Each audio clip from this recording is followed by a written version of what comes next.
प्रेम से बोलिए प्रिय भक्तगणों, श्री सत्यनारायण भगवान की जय। नमस्कार प्रिय भक्तगणों, स्वागत है आप सभी का आपके अपने चैनल ज्ञान अर्थ में। आप सभी को चैत्र पूर्णिमा की हार्दिक शुभकामनाएं। चैत्र पूर्णिमा को हिंदू धर्म में बेहद ही महत्वपूर्ण तिथियों में से एक माना गया है। आज के दिन भगवान सत्यनारायण की पूजा व कथा करने का विधान है। भगवान सत्यनारायण प्रभु श्री हरि के स्वरूप हैं, जिनकी पूजा करने से साधक को सुख समृद्धि की प्राप्ति होती है। ऐसे में आइए श्रवण करेंगे ध्यान लगाकर भगवान श्री सत्यनारायण की प्रचलित व्रत कथा, यानी पूर्णिमा के दिन श्रवण की जाने वाली सत्यनारायण भगवान की पौराणिक व्रत कथा।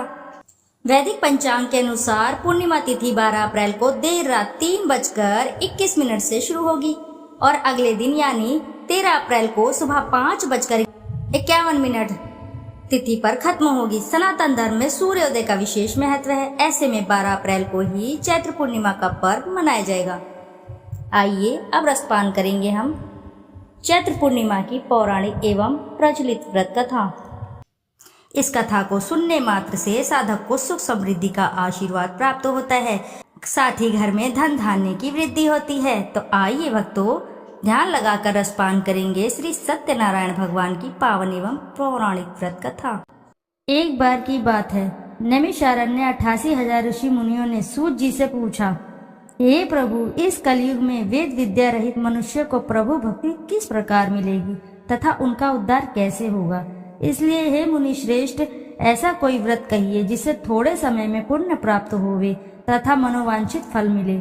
ऐसी कथा सुनने की हमारी इच्छा है। सर्वशास्त्र ज्ञाता सूत जी बोले, हे वैष्णव में पूज्य, आप सबने सर्व प्राणियों के हित की बात पूछी है। अब मैं उस सर्वश्रेष्ठ व्रत को आप लोगों से कहूँगा, जिस व्रत को नारद जी ने लक्ष्मी नारायण से पूछा था।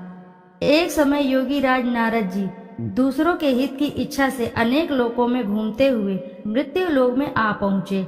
वहाँ बहुत ही योनियों में जन्मे हुए प्राय सभी मनुष्य को अपने कर्मों के द्वारा अनेक दुखों से पीड़ित देखा। सोचा कि किस यत्न के करने से निश्चय ही इनके दुखों का नाश हो सकेगा। नारद ऐसा मन में सोचकर विष्णु लोक को चले गए। वहाँ श्वेत वर्ण और 4 भुजाओं वाले देवों के ईश नारायण को, जिनके हाथों में शंकर चक्र गदा और पद्म थे तथा वर्णमाला पहने हुए थे, देखकर स्तुति करने लगे, हे भगवान, आप अत्यंत शक्ति से संपन्न हैं। मन तथा वाणी भी आपको नहीं पा सकती है। आपका आदि मध्य और अंत नहीं है। निर्गुण स्वरूप सृष्टि के कारण भूत व भक्तों के दुखों को नष्ट करने वाले हो। आपको मेरा नमस्कार है। नारद जी से इस प्रकार की स्तुति सुनकर भगवान विष्णु बोले कि हे मुनि श्रेष्ठ, आपके मन में क्या है? आपका यहाँ किस काम के लिए आगमन हुआ है? निसंकोच कहो। तब नारद मुनि बोले, मृत्यु लोक में सब मनुष्य जो अनेक योनियों में पैदा हुए हैं, अपने कर्मों के द्वारा अनेक प्रकार के दुख से दुखी हो रहे हैं। हे नाथ, मुझ पर दया रखते हो तो बतलाइए कि उन मनुष्य के सब दुख थोड़े से प्रयत्न से ही कैसे दूर हो सकते हैं। श्री भगवान जी बोले, हे नारद, मनुष्य की भलाई के लिए तुमने बहुत अच्छी बात पूछी है। जिस व्रत के करने से मनुष्य मोह से छूट जाता है, मैं कहता हूँ, सुनो, बहुत पुण्य देने वाला है। स्वर्ग तथा मनुष्य लोक दोनों में दुर्लभ एक उत्तम व्रत है। आज मैं प्रेमवश होकर तुमसे कहता हूँ, सत्यनारायण का यह व्रत अच्छी तरह से विधि विधान करके मनुष्य तुरंत ही यहाँ सुख भोग कर मरने पर मोक्ष को प्राप्त होता है। श्री भगवान के वचन नारद सुनकर बोले, उस व्रत का क्या फल है, क्या विधान है, किसने यह व्रत किया और किस दिन यह व्रत करना चाहिए, विस्तार से बताइए। भगवान बोले, दुख शोक आदि को दूर करने वाला, धन धान्य को बढ़ाने वाला, सौभाग्य तथा संतान को देने वाला यह व्रत सब स्थानों पर विजयी करने वाला है। भक्ति और श्रद्धा के साथ किसी भी दिन मनुष्य श्री सत्यनारायण भगवान की शाम के समय ब्राह्मणों और बंधुओं बांधवों के साथ धर्मपरायण होकर पूजा करे। भक्ति के भाव से नैवेद्य केले का खम्भ, घी, दूध और गेहूं का चूर्ण, सवाया लेवे गेहूं के अनुभव में साठी का चूर्ण, शक्कर तथा गुड़ ले और सब भक्षण योग्य पदार्थ जमा करके भगवान को अर्पण कर देवे तथा बंधुओं सहित ब्राह्मण को भोजन कराएं। तत्पश्चात स्वयं भोजन करे, नित्य गीत आदि का आचरण करे, सत्यनारायण भगवान का स्मरण करते हुए समय व्यतीत करे। इस तरह के व्रत पर मनुष्य की इच्छा निश्चित पूरी ही हो जाती है। विशेषकर कली काल में भूमि पर यही मोक्ष का सरल उपाय है। सूत जी बोले, हे ऋषियों, जिन्होंने पहले इस समय व्रत को किया है उनका वृत्तांत कहता हूँ, ध्यान से सुनो। सुंदर काशीपुरी नगरी में अति निर्धन ब्राह्मण रहता था। वह भूख और प्यास से बेचैन हुआ नित्य ही पृथ्वी पर घूमता था।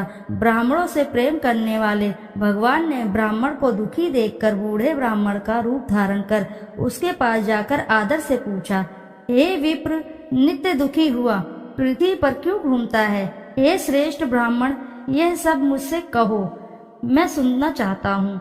ब्राह्मण बोला, मैं बहुत निर्धन ब्राह्मण हूँ, भिक्षा के लिए पृथ्वी पर फिरता हूँ। हे भगवान, यदि आप इसका उपाय जानते हो तो कृपा करके कहो। वृद्ध ब्राह्मण बोला कि सत्यनारायण भगवान मनोवांछित फल देने वाले हैं, इसलिए हे ब्राह्मण, तू उनका पूजन कर, जिसके करने से मनुष्य के सब दुखों से मुक्त मिलती है। ब्राह्मण को व्रत सारा विधि विधान बतलाकर बूढ़ा ब्राह्मण का रूप धारण करने वाले सत्यनारायण भगवान अंतर्धान हो गए। जिस व्रत को वृद्ध ब्राह्मण ने बतलाया, मैं उसका अवश्य करूंगा। यह निश्चय करने पर उस ब्राह्मण को भी नींद नहीं आई। वह सवेरे उठ गया, सत्यनारायण के व्रत का निश्चय कर भिक्षा के लिए चला। उस दिन उसको भिक्षा में बहुत सा धन मिला, जिससे बंधु बांधवों के साथ उसने सत्यनारायण का व्रत किया। वह ब्राह्मण सब दुखों से छूटकर अनेक प्रकार की संपत्तियों से युक्त हुआ। उस समय से वह ब्राह्मण हर मास व्रत करने लगा। इस तरह सत्यनारायण भगवान के व्रत को जो करेगा, सब पापों से छूटकर मोक्ष को प्राप्त होगा। आगे जो पृथ्वी पर सत्यनारायण व्रत करेगा, वह मनुष्य सब दुखों से छूट जाएगा। इस तरह नारद जी ने सत्यनारायण का कहा हुआ यह व्रत तुमसे कहा। हे विप्र, अब मैं और कहूँ? ऋषि बोले, हे मुनिवर, संसार में इस ब्राह्मण से सुनकर किस किस ने इस व्रत को किया, हम सब वह सुनना चाहते हैं। इसके लिए हमारे मन में श्रद्धा है। सूत जी बोले, हे मुनियों, जिस जिसने इस व्रत को किया है वह सब सुनो। एक समय एक ब्राह्मण और धन ऐश्वर्य के अनुसार बंधु बांधवों के साथ व्रत करने को तैयार हुआ। उसी समय एक लकड़ी बेचने वाला बूढ़ा आदमी वहां आया और बाहर लकड़ियों को रखकर ब्राह्मण के मकान में गया। प्यास से दुखी लकड़हारा उनको व्रत करते देख ब्राह्मण को नमस्कार करके पूछने लगा कि आप यह क्या कर रहे हैं और इसका करने से क्या फल मिलता है, कृपया करके मुझे कहो। ब्राह्मण ने कहा, सब मनोकामनाओं को पूर्ण करने वाला यह सत्यनारायण व्रत है। इसकी ही कृपा से मेरे यहाँ धन धान्य की आदि की वृद्धि हो रही है। ब्राह्मण से व्रत के बारे में यह जानकर लकड़हारा बहुत प्रसन्न हुआ। चरणामृत लेकर और प्रसाद खाने के बाद अपने घर को आया। लकड़हारे ने मन में इस व्रत का संकल्प लिया, आज ग्राम में लकड़ी बेचने से जो धन मिलेगा उसी से सत्यनारायण देव का उत्तम व्रत करूंगा। यह मन में विचार कर कर वह बूढ़ा लकड़हारा लकड़ियां अपने सर पर रख कर जिस घर में धनवान लोग रहते थे वह ऐसे सुंदर नगर में गया। उस दिन वहां पर बूढ़े का उन लकड़ियों का दाम पहले दिनों से चौगुना मिला। तब वह बूढ़ा लकड़हारा दाम ले और अति प्रसन्न होकर अपने पक्के केले की फली, शक्कर, घी, दूध, दही और गेहूं का चूर्ण इत्यादि सत्यनारायण भगवान के व्रत की कुल सामग्रियों को लेकर अपने घर गया। फिर उसने अपने भाइयों को बुलाकर विधि विधान के साथ भगवान का पूजन किया और व्रत भी किया। उस व्रत के प्रभाव से बूढ़ा लकड़हारा धन धान्य आदि से युक्त हुआ और संसार के समस्त सुख भोग कर बैकुंठ को चला गया। श्री सूत जी बोले, हे श्रेष्ठ मुनियों, अब मैं आगे की कथा कहता हूँ। प्राचीन काल में उल्कामुख नाम का एक महान ज्ञानी राजा रहता था। वह जितेंद्रिय और सत्यवक्ता था। प्रतिदिन मंदिरों में जाता था, गरीबों में धन देकर उनके दुख दूर करता था। उसकी पत्नी कमल के समान सुंदर मुख वाली और सती साध्वी थी। एक दिन भद्रशिला नदी के तट पर वह दोनों विधि विधान सहित श्री सत्यनारायण भगवान का व्रत कर रहे थे। उस समय वहां पर साधु नामक एक वैश्य आया। उसके पास व्यापार के लिए बहुत सा धन था। वह वैश्य नाव को नदी किनारे पर ठहराकर राजा के पास आया। राजा को व्रत करते हुए देखकर उसने विनम्रता पूर्वक पूछा, हे राजन, यह आप क्या कर रहे हैं? मेरी सुनने की इच्छा है, कृपया आप यह मुझे भी समझाएं। महाराज उल्कामुख ने कहा, हे साधु वैश्य, मैं अपने बंधु बांधवों के साथ पुत्र की प्राप्ति के लिए ये श्री सत्यनारायण भगवान का व्रत व पूजन कर रहा हूँ। राजा के वचन सुनकर साधु नामक वैश्य ने आदर से कहा, हे राजन, मुझे भी इसका संपूर्ण विधि विधान बताएं। मैं भी आपके कहे अनुसार इस व्रत को करूँगा। मेरी भी कोई संतान नहीं है। मुझे विश्वास है इस उत्तम व्रत को करने से अवश्य ही मुझे संतान की प्राप्ति होगी। राजा से इस व्रत के सब विधान सुनकर व्यापार से निवृत्त हो वह वैश्य सुखपूर्वक अपने घर आया। उसने अपनी पत्नी को संतान देने वाले उस व्रत के विषय में सुनाया और प्रण लिया कि जब मेरे संतान होगी तब मैं इस व्रत को करूँगा। वैश्य ने यह वचन अपनी पत्नी लीलावती से भी कहे। एक दिन उसकी पत्नी लीलावती श्री सत्यनारायण भगवान की कृपा से गर्भवती हो गई। 10वें महीने में उसने एक अति सुंदर कन्या को जन्म दिया। दिनों दिन वह कन्या इस तरह बढ़ने लगी जैसे शुक्ल पक्ष को चंद्रमा बढ़ता है। कन्या के नाम उन्हें कलावती रखा। तब लीलावती ने मीठे शब्दों में अपने पति को याद दिलाया कि आपने जो भगवान का व्रत करने का संकल्प लिया था, अब आप उसे पूरा कीजिए। साधु वैश्य ने कहा, हे प्रिय, मैं कलावती के विवाह पर इस व्रत को करूंगा। इस प्रकार अपनी पत्नी को आश्वासन दे वह व्यापार करने विदेश चला गया। कलावती पितृगृह में वृद्धि को प्राप्त हो गई। लौटने पर साधु ने जब नगर में सखियों के साथ अपने वयस्क पुत्री को खेलते हुए देखा तो उसे उसके विवाह की चिंता हुई। तब उसने एक दूत को बुलाकर कहा कि उसकी पुत्री के लिए कोई सुयोग्य वर देखना चाहिए। दूत साधु नामक वैश्य की आज्ञा पाकर कंचन नगर पहुंचा और देखभाल कर वैश्य की कन्या के लिए एक सुयोग्य वाणिक पुत्र ले आया। उस सुयोग्य लड़के के साथ साधु नामक वैश्य ने अपने बंधु बांधवों सहित प्रसन्नचित होकर अपनी पुत्री का विवाह कर दिया। दुर्भाग्य से वह विवाह के समय भी सत्यनारायण भगवान की व्रत करना भूल गया। इस पर श्री सत्यनारायण भगवान अत्यंत क्रोधित हो गए। उन्होंने वैश्य को श्राप दिया कि तुम्हें दारुण दुख प्राप्त होगा। और फिर अपने कार्य में कुशल वह वैश्य अपने दामाद सहित नाव का बेड़ा लेकर व्यापार करने के लिए सागर के समीप स्थित रत्नसारपुर नगर में गया। रत्नसारपुर पर चंद्रकेतु नामक राजा राज करता था। दोनों ससुर जमाई चंद्रकेतु राजा के उस नगर में व्यापार करने लगे। एक दिन भगवान सत्यनारायण की माया से प्रेरित एक चोर राजा चंद्रकेतु का धन चुराकर भाग रहा था। राजा के दूतों को अपने पीछे तेजी से आते देखकर चोर ने घबराकर राजा के धन को वैश्य की नाव में चुपचाप रख दिया था जहां वे ससुर जमाई ठहरे थे और भाग गया। जब दूतों ने उस वैश्य के पास जाकर राजा के धन को रखा देखा तो उन्होंने उन ससुर दामाद को ही चोर समझा। वे उन ससुर दामाद को दोनों को ही बांधकर ले गए और राजा के समीप जाकर बोले, आपका धन चुराने वाले ये दो चोर हम पकड़कर लाए हैं, देखकर आज्ञा दे। तब राजा ने बिना उस वैश्य की बात सुने ही उन्हें कारागार में डालने की आज्ञा दे दी। इस प्रकार राजा की आज्ञा से उनका कारावास में डाल दिया गया तथा उनका सारा धन भी छीन लिया गया। सत्यनारायण भगवान के श्राप के कारण उस वैश्य की पत्नी लीलावती व पुत्री कलावती भी घर पर बहुत दुखी हुई। उनका सारा धन चोर चुरा कर ले गए। मानसिक व शारीरिक पीड़ा तथा भूख प्यास से अति दुखी हो भोजन की आस में कलावती एक ब्राह्मण के घर गई। उसने ब्राह्मण को श्री सत्यनारायण भगवान का व्रत विधि पूर्वक करते देखा। उसने कथा सुनी तथा श्रद्धा पूर्वक प्रसाद ग्रहण कर रात को घर आई।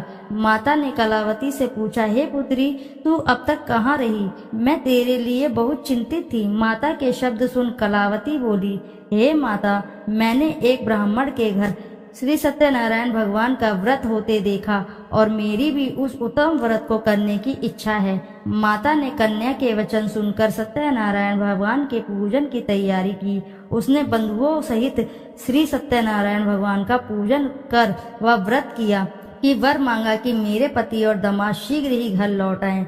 साथ ही विनती की, हे प्रभु, अगर हमसे कोई भूल हुई हो तो आप हम सबका अपराध क्षमा करो। श्री सत्यनारायण भगवान इस व्रत से प्रसन्न हो गए। उन्होंने राजा चंद्रकेतु को स्वप्न में दर्शन देकर कहा, हे राजन, जिन दोनों वैश्यों को तुमने बंदी बनाकर रखा है वे निर्दोष हैं, उन्हें प्रातः ही छोड़ दो। उनका सब धन जो है तुमने अधिग्रहित किया है वह लौटा दो, अन्यथा मैं तुम्हारा राज्य, धन, पुत्र आदि सब नष्ट कर दूंगा। राजा से ऐसे वचन कहकर भगवान अंतर्ध्यान हो गए और फिर प्रातःकाल राजा चंद्रकेतु ने दरबार में सबको अपना स्वप्न सुनाया और सैनिकों को आज्ञा दी कि दोनों वैश्यों को कैद से मुक्त कर दरबार में ले आए। दोनों ने आते ही राजा को प्रणाम किया। राजा ने कोमल वचनों से कहा, हे महानुभावों, तुम्हें अज्ञानतावश ऐसा कठिन दुख प्राप्त हुआ है, अब तुम्हें कोई भी भय नहीं है, तुम मुक्त हो। इसके बाद राजा ने उनको नए नए वस्त्राभूषण पहनाए तथा उनका जितना धन लिया था उससे दुगना लौटाकर उन्हें आदर से विदा किया। दोनों वैश्य अपने घर को चल दिए। श्री सूत जी ने कहा, वैश्य ने यात्रा आरंभ की और अपने घर को चला। उनके थोड़ी दूर आगे बढ़ने पर दंडी वेशधारी श्री सत्यनारायण भगवान ने उसकी परीक्षा लेने हेतु उससे पूछा, हे वैश्य, तेरी नाव में क्या है? अभिमानी वाणिक हंसता हुआ बोला, हे दंडी, आप क्यों पूछते हैं? क्या धन लेने की कामना है? मेरे नाव में तो बेल के पत्ते भरे हैं। वैश्य के ऐसे वचन सुनकर दंडी वेशधारी श्री सत्यनारायण भगवान बोले, तुम्हारा वचन सत्य हो। ऐसा कहकर वे वहां से चले गए और कुछ दूर जाकर समुद्र के तट पर बैठ गए। दंडी महाराज के जाने के पश्चात वैश्य ने नित्य क्रिया से निवृत्त होने के बाद नाव को ऊंची उठी देखकर अचंभा किया तथा नाव में बेलपत्ते आदि देखकर मूर्छित हो जमीन पर गिर पड़ा। मूर्छा खुलने पर अति शोक करने लगा। तब उसके दामाद ने कहा, आप शोक न करें, यह दंडी महाराज का श्राप है, अतः हमें उनकी शरण में ही चलना चाहिए, वही हमारे दुखों का अंत करेंगे। दामाद के वचन सुनकर वह वैश्य दंडी भगवान के पास पहुंचा और अत्यंत भक्तिभाव से पश्चाताप करते हुए बोला, मैंने जो आपसे असत्य वचन कहे थे उनके लिए मुझे क्षमा करे। ऐसा कहकर वह शोकातुर होकर रोने लगा। तब दंडी भगवान बोले, हे वाणिक पुत्र, मेरी आज्ञा से ही बार बार तुझे दुख कष्ट प्राप्त हुआ है, तू मेरी पूजा से विमुख हुआ है। तब उस वैश्य ने कहा, हे भगवान, आपकी माया को ब्रह्मा आदि देवता भी नहीं समझ पाते, तब मैं मूर्ख भला कैसे जान सकता हूँ? आप प्रसन्न होइए, मैं अपनी क्षमता अनुसार आपकी पूजा करूँगा। मेरी रक्षा कीजिए और मेरी नौका को पहले के समान धन से परिपूर्ण कर दीजिए। उसके भक्ति से परिपूर्ण वचन सुनकर श्री सत्यनारायण भगवान प्रसन्न हो गए और उसकी इच्छा वर देकर अंतर्धान हो गए। तब ससुर और दामाद दोनों ने नाव पर आकर देखा कि नाव धन से परिपूर्ण है। फिर वह विधि विधान से भगवान सत्यनारायण का पूजा कर साथियों सहित अपने घर को चला। जब वह अपने नगर के निकट पहुंचा तब उसने एक दूत को अपने घर पर भेजा। दूत ने साधु नामक वैश्य के घर जाकर उसकी पत्नी को नमस्कार किया और कहा, आपके पति अपने जमाता के सहित इस नगर के समीप आ रहे हैं। लीलावती और उसकी कन्या कलावती उस समय भगवान का पूजन कर रही थी। दूत का वचन सुनकर साधु की पत्नी ने बड़े हर्ष के साथ सत्यनारायण भगवान का पूजन पूर्ण किया और अपनी पुत्री से कहा, मैं अपने पति के दर्शन को जाती हूँ, तू पूजन पूर्ण कर शीघ्र आ जाना। परंतु कलावती पूजन एवं प्रसाद छोड़कर अपने पति के दर्शन को चली गई। पूजन एवं प्रसाद की अवज्ञा के कारण भगवान सत्यनारायण ने रुष्ट हो उसके पति को नाव सहित पानी में डुबो दिया। कलावती अपने पति को न पाकर रोती हुई जमीन पर गिर पड़ी। नौका को डूबा हुआ तथा कन्या को रोती हुई देख साधु नामक वैश्य द्रवित होकर बोला, हे प्रभु, मुझसे या मेरे परिवार से अज्ञानतावश जो भी अपराध हुए हैं उसे क्षमा करें।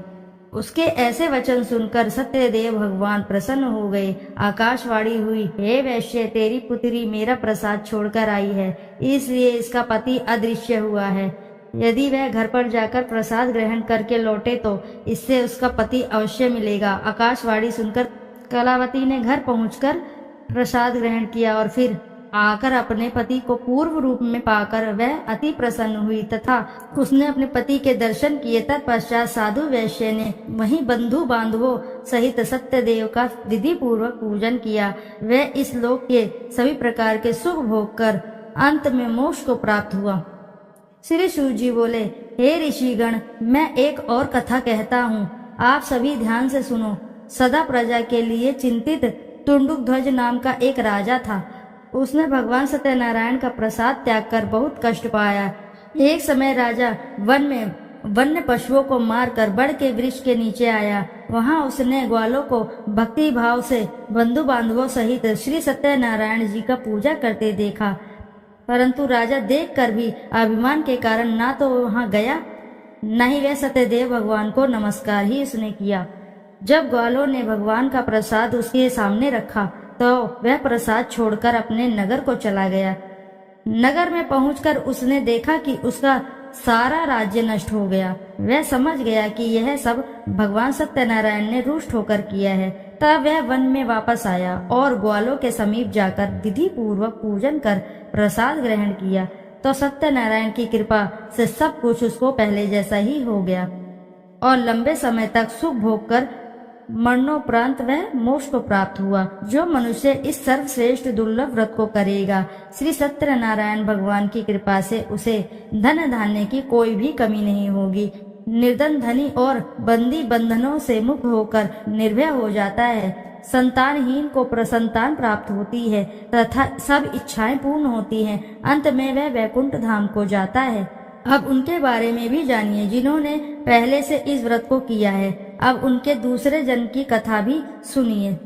शतानंद नामक वृद्ध ब्राह्मण ने सुदामा के रूप में जन्म लेकर श्री कृष्ण की भक्ति एवं सेवा कर वैकुंठ प्राप्त किया। उल्कामुख नामक राजा दशरथ बने और श्री रंगनाथ का पूजन कर मोक्ष को प्राप्त हुए। साधु नाम के वैश्य ने धर्मात्मा व सत्य प्रतिज्ञ राजा मोरध्वज बनकर अपने पुत्र को आरे से चीर कर वैकुंठ धाम प्राप्त किया। महाराज टुंडुकध्वज स्वयंभू मनु बने।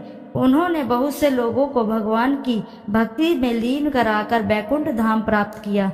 लकड़हारा अगले जन्म में गुह नामक निषाद राजा बना, जिसने राम के चरणों की सेवा कर अपने सभी जन्मों को संवार लिया। बोलो जय श्री हरि, जय सत्यनारायण भगवान की जय। तो आइए प्रिय भक्तगणों, अब करते हैं श्री सत्यनारायण जी की आरती। जय लक्ष्मी रमणा, जय श्री लक्ष्मी रमणा, सत्यनारायण स्वामी जन पातक हरणा। जय लक्ष्मी रमणा, रत्न जड़ित सिंहासन अद्भुत छवि राजे, नारद करत निराजन घंटा ध्वनि बाजे।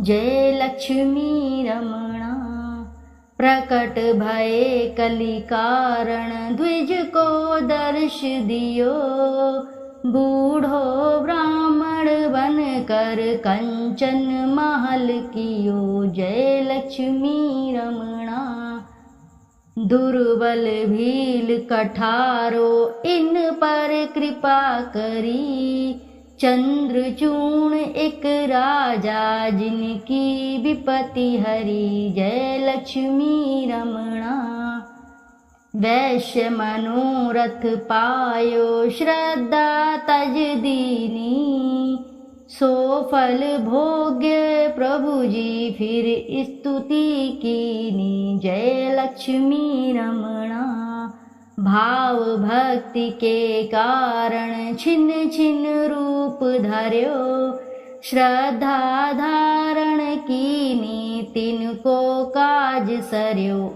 जय लक्ष्मी रमणा, ग्वाल बाल संग राजा वन में भक्ति करी, मन वांछित फल दीनो दीन दयाल हरि। जय लक्ष्मी रमणा, चढ़त प्रसाद सवाया कदली फल मेवा, धूप दीप तुलसी से राजी, सत्यदेव जय लक्ष्मी रमणा।